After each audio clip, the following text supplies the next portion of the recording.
Hi, and welcome to Wilder Outdoor Academy. In today's lesson, I'll teach you how to make a rocket stove out of a tin can and a handful of easy to access tools you can find just about anywhere. So what is a rocket stove? A rocket stove, in this case, is something that we can put some sort of fuel into and set it on fire. And there are holes in it that are going to suck oxygen in and superheat that fuel and send the fire going straight up into something that we would presumably want to cook or boil. Right, so these are great in survival situations, just in camping situations. Just a great tool to have in your arsenal. Again, typically used for things like boiling water, cooking food. So as part of today's lesson, I'm going to see if I can make myself some breakfast by boiling some snow and cooking some instant oatmeal. We'll see how it goes. So for today's lesson, you'll need a few things. The first thing you'll need is some sort of tin can. Here I've got a sort of a soup can, so smaller than the one I showed you earlier, which was made out of coffee can. The size of the can will determine what you can do with it. So this would be great for heating up a small amount of water. The can I have over there would be better for cooking or for boiling a large amount of water.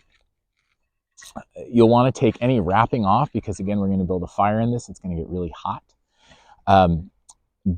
Yeah, tin can of some sort, coffee tin, soup tin, whatever works. You'll also need something called tin snips. Now, these are big tin snips, but you can buy these at any hardware store. You can buy them on Amazon. They're essentially designed to cut tin. So, yeah, there's those. The next thing you will need is a marker for drawing out your cuts. You will also need a nail for puncturing holes in your tin can. And what I like to have available is a pair of pliers. Now I just use a tiny pair of pliers on a multi-tool, but these are going to be used to help you bend down some of the sharper edges on your rocket stove. And last, but most importantly, I have safety gloves. And the reason I have safety gloves is because we're cutting tin and tin is sharp.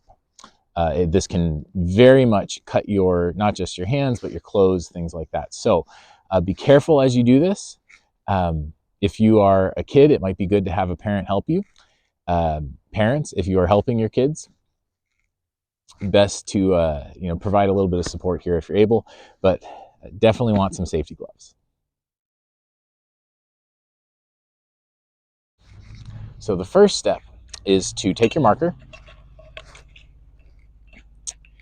and to draw 3 lines. So we're going to draw 3/4 of a square, basically 2 sides and the top.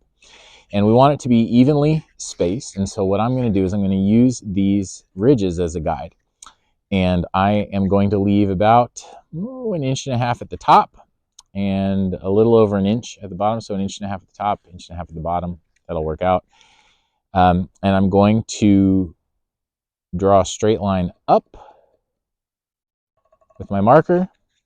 Then I'm going to draw a straight line over along one of the ridges.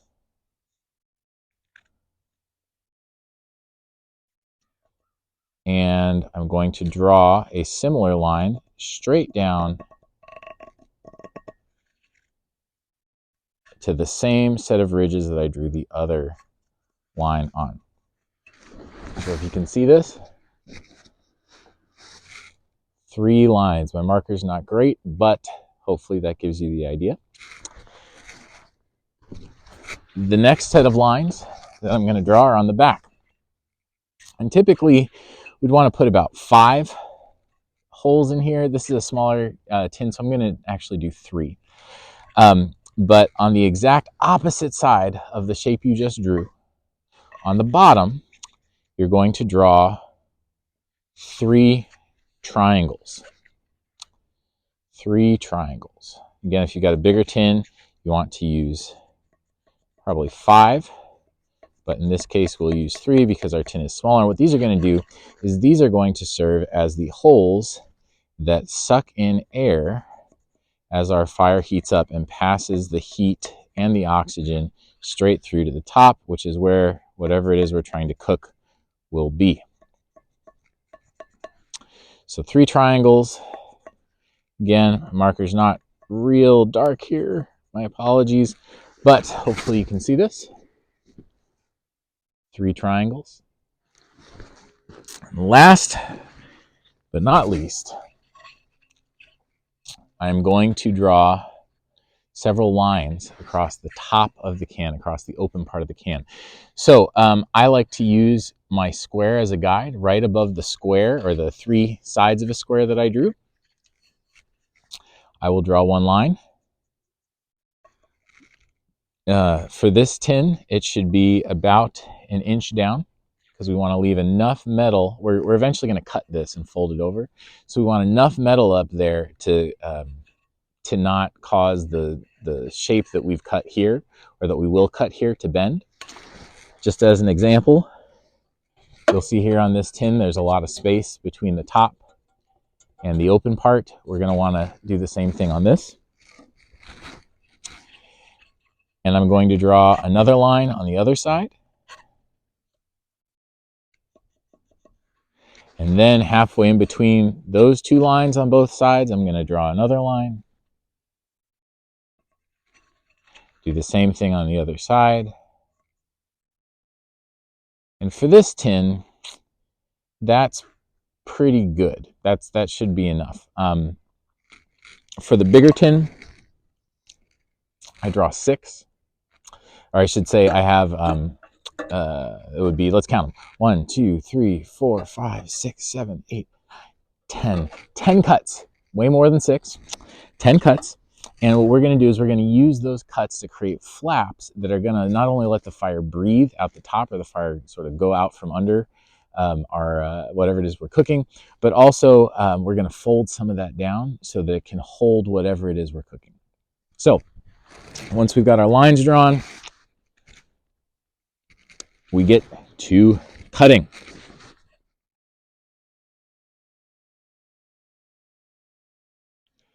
Now the first thing we're going to do with cutting is take our nail. Now this part's a little bit dangerous because you're going to be pushing it into your can. And if you're not careful, you might slip and run this nail through your hand. So again, safety gloves, and be super, super careful. Don't do this on your leg, because if you miss, you're going to go straight into your leg. Do it on the ground. The places we want to puncture holes, really, really important here, because we're going to use this to get our tin snips into the tin to cut it. Going to be the top 2 corners of our square. I'll show you up close. We're going to pop 2 holes. There's a little bit of a reflection, but we're going to put a hole here and here. Ooh, that is bright. Well, the top of our square, going to go here and here. And then we're going to put holes at the top of each of the 3 triangles. Okay, here goes.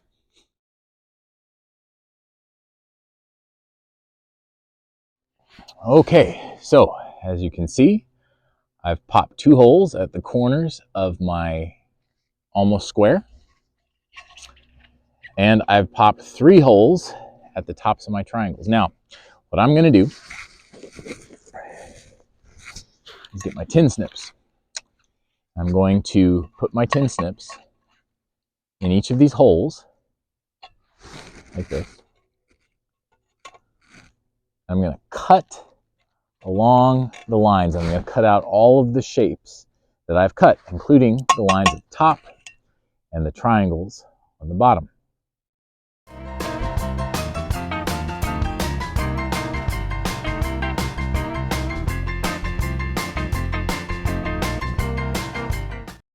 Okay, so now I've cut all of my cuts. I've cut my square, I've cut my triangles, and I've cut my lines up top.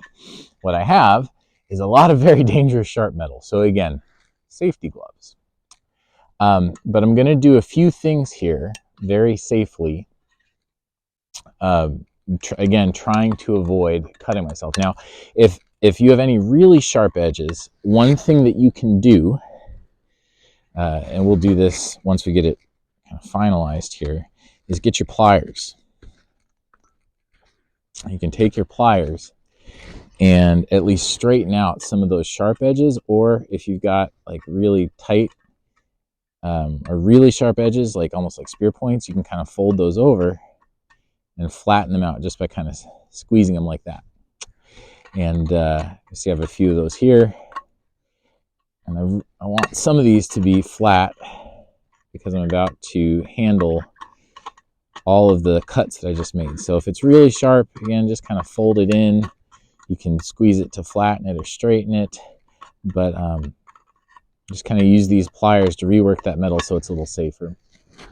Now, what I'm going to do, the first thing I'm going to do is I'm going to take the square cut that I made, the 3 sides of a square, and I'm going to punch in this bottom part, flatten it, pop it like this, pop in so that it goes inside, and then I'm going to take it and fold this out. And this section right here will be sort of the receiver for the fuel that we put into our stove. You can see it like this. I popped it out. Again, some sharp edges on there. Work those off with your pliers. The next thing I'm going to do is I'm going to take my 3 triangles that I've cut in the back, just so you can see them up close. Cut my 3 triangles. I'm going to take something, maybe it's my pliers, my tin snips. I wouldn't recommend using your fingers because, again, it's sharp. I'm going to push these triangles in and onto the bottom of the stove. So you can see here what I've done. Pushed it in. It's not pretty, but it'll work. I'm going to do that with all 3. Push it in. Fold in some of the sharper parts so we're not cutting ourselves. Did it once, twice, 3 times, and we're good. All right, so we've got these holes on the bottom. Again, these holes are little vents that are going to suck air into our stove, and it's going to cause the fire and the heat to go straight up. And the last thing we're going to do, there are 2 ways to do this. If I'm using a soup can, I do it one way. If I'm using a bigger tin like this, I'm going to do it another way. For the bigger tin, I will fold down every other piece of metal. Then I will take my tin snips and I will cut the ones that are still standing off so that I have a platform to place my whatever it is I'm cooking, right? So for this, it's going to be my pot. Now, for a smaller one like this, what I'm going to do is I'm going to take 2 of them and I'm going to just gently fold it in. And what this will do is it will focus the heat upwards. See if we can get it. There we go. I'm going to fold them in, and it's going to focus that heat upwards. I'm not going to close it all the way, because if I close it all the way, there's not going to be any airflow. But just bend it a little bit to create kind of a vent. And this one's giving me a little bit of trouble, but we'll get there.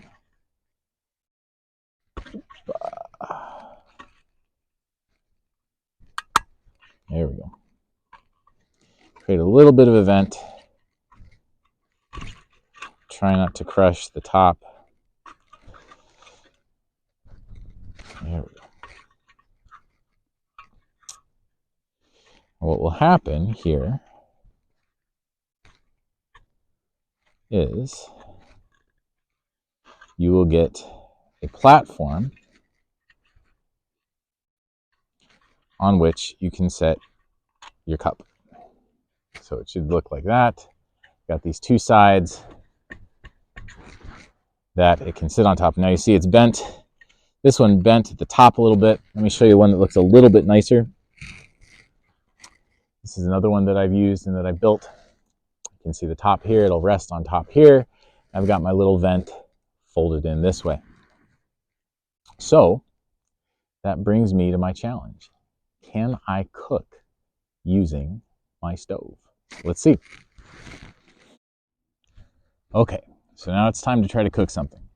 Specifically, some instant oatmeal. Now I've got everything set up before I start. It's really important to have everything set up before you start because we're working with fire. Fire moves fast, and if it doesn't, if you don't move quickly with fire and add all the right elements at the right time, in this case it's going to be fire plus all of your fuel, there's a good chance it's going to go out. So the other thing I've got here is a cooking pot. I use this for some of my outdoor stuff, so you can see it's a little singed, a little charred on the bottom, but filled it with snow that's clean, no weird colors in it, hopefully no dirt in it. We'll see. It'll all mix in. It'll be fine. But clean snow, rocket stove. The other thing I've got here is a bunch of very dry, well, it was dry before it snowed, fuel. Thin, light wood. I'm going to try to clean some of the snow off before I really give it a go because I don't want the snow to melt and then put the fire out. And I'll have that ready to go, loaded up real fast. The other things I'm going to have is for this rocket stove, I'm going to use what's called a fire starter, basically something that's going to burn a long time. This is just Dryer-Lint with a bunch of Vaseline in it. You could use Vaseline and cotton balls. It's a pretty common one.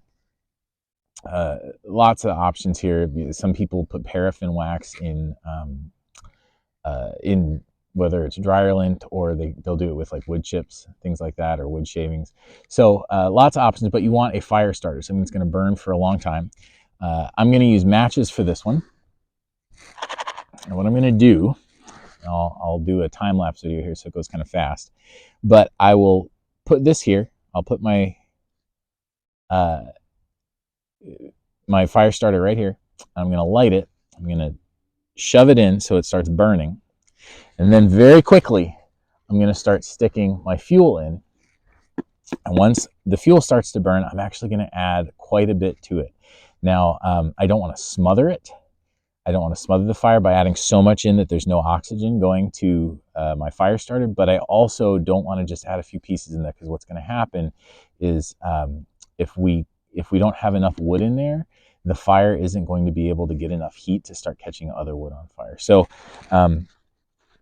that's a little bit of an art, but my plan is to stick about this much wood in there to start with. And again, clean off the snow so it doesn't melt and put the fire out. And then keep adding wood as we go until the water boils. The last thing, which is really important, is once you light that fire, don't touch your stove. It's made of metal. It's got fire. It's going to be really hot. It's going to burn your hands. So please do not touch your stove once it goes. But let's see if I can get some breakfast here because I'm hungry.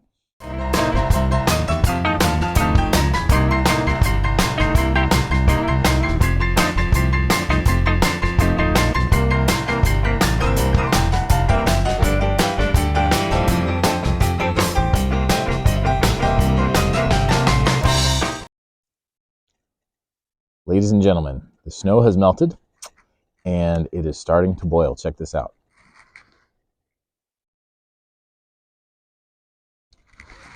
Which means that if Great Value instant oatmeal is correct, I'm exactly 2 minutes away from reaching my goal of making myself breakfast with a DIY rocket stove.